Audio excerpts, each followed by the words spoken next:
Ultimate politics. लेकिन भारत की संसद में अगर गृह मंत्री खुद इस बाबत बयान देते हैं तो उसको ऐसे हल्का बयान क्या दिया जा सकता है? क्योंकि बयान है क्योंकि उसका कोई पॉलिटिकल डॉक्यूमेंट, या तो उसी दिन उसका एक पॉलिटिकल डॉक्यूमेंट बनाते, उस पॉलिटिकल डॉक्यूमेंट को prime minister to prime minister पर, देखिए लॉन्ग टर्म स्ट्रैटेजी होनी चाहिए। मतलब आप कह रहे हैं पीओके ले लो, अब समय आ गया है। मतलब मैं तो बहुत दिन से कह रहा हूं कि भाई पीओके लो और उस खत्म करो मुद्दे को यार, और बिल्कुल टेररिज्म खत्म करो। और जब वो बिल्कुल कह दे कि साहब मैं आज से मेरी सुरक्षा आप लीजिए, मैं बिल्कुल कोई, उसके बगल में चीन भी तो है ना सर, वो भी तो हमारे लिए एक मुश्किल खड़ा करेगा, वो उसकी मदद करेगा हर तरीके से। वो नहीं चाहता है हिंदुस्तान ताकतवर बने। देखिए ऐसे कोई किसी के उसमें अपने हाथ नहीं चलाता, चित्रा कोई कितना ही बड़ा हो। हम गांव से आए हैं, गांव में दो परिवार में झगड़ा होता है, जो गांव का सबसे तगड़ा परिवार होता है अपने जवान लड़कों को हाथ जलाने नहीं भेजता। बिल्कुल चीन बोलता है, ऐसा कुछ नहीं करेगा। बोलने पे मत जाओ दुनिया के पे। ठीक है, air marshal VPS Rana ji आपके पास आते हुए फिर मैं सर आ रही हूं आपके पास।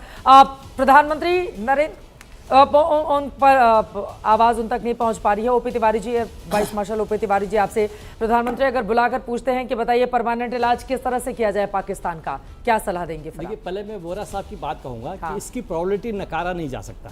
कुछ तो चिंगारी है, अदरवाइज ये अपने आप डाउन आए इस कंडीशन पर नहीं आते कि सीज फायर करना है। बिकॉज अगर ट्रंप साहब क्रेडिट ले रहे हैं तो पहले उन्होंने कटोरा भर दिया, अब फिर उसके बाद कैसे कर रहे हैं? पहले उन्होंने कहा लोन देने के लिए कह दिया, अब फिर कह रहे हैं कि भाई इनके सिचुएशन है। ये तो उनको पता था, उन्होंने कहा था उनके डीजीएमओ पाकिस्तान को कि भैया हम कुछ नहीं कर सकते, आप बात करो, भारत के पास ही सब कुछ है।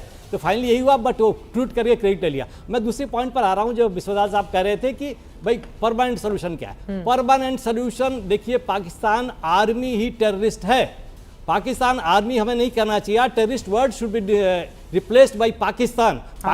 पाकिस्तानिज्म इज अ टेररिज्म। जब तक पाकिस्तान आर्मी खत्म नहीं होगी, टेररिज्म खत्म नहीं हुआ।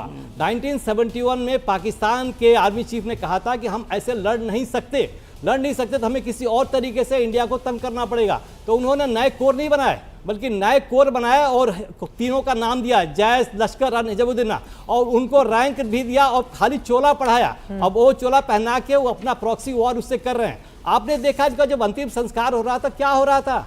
कौन थे? ऐसा लग रहा था किसी लेफ्टिनेंट जनरल के लिए फेयरवेल दिया जा रहा है। पूरी जवान खड़ी थी सब।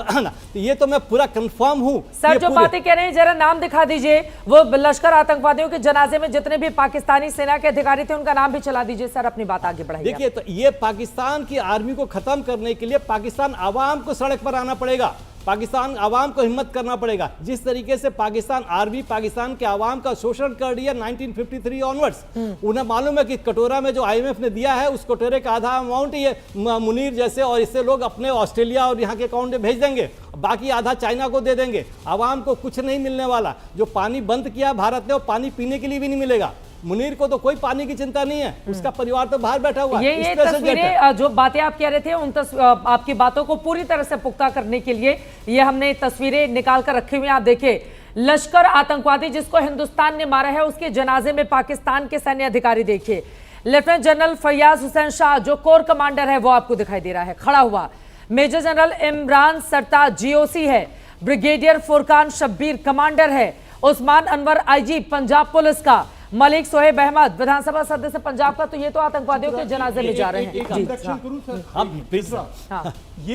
ये टेररिस्ट नहीं है, ये इनके ब्रिगेडियर मेजर जनरल वगैरह हैं जो एसएसजी के हैं, जो कि टेररिस्ट का तो रूप है इनका।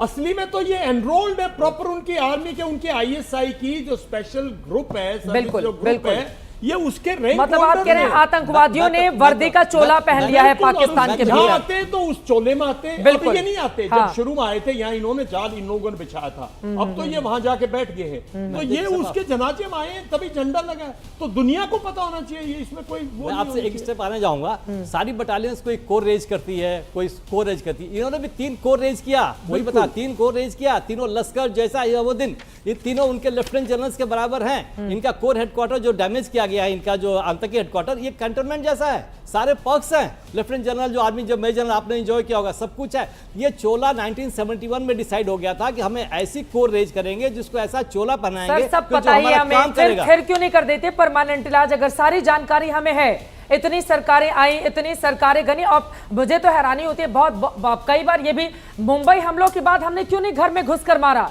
166 लोग हमारे मारे गए थे। कर देते उसी समय नेस्तनाबूत, हमारे विदेशी भी कई नागरिक मारे गए थे, लेकिन क्यों नहीं वो इच्छा शक्ति दिखाई गई थी उस समय? ये सवाल भी पूछा जा रहा है। ये तो सबसे बड़ा क्वेश्चन मार्क है, इच्छा शक्ति क्यों नहीं दिखाई। हाँ। चित्रा, एक बात कहना चाहूंगा, ये war is a very very serious business. It is not only A T20 game. इसको समय के साथ करना पड़ेगा। वॉर जीतना आसान है, लेकिन वॉर जीतना without any tension, without any नुकसान, वो ज्यादा महत्व रखता है। हमारे जवान और अफसर का उतना ही महत्व है जितना बाकी का है। तीसरा, समय दीजिए, पब्लिक समझेगी कि समय चाहिए। जब समय मिलेगा पाकिस्तान के ऊपर हमारी इंडियन आर्मी वॉक ओवर करेगी, बट ये समय चाहिए। आप हम कैसे झोंक नहीं सकते।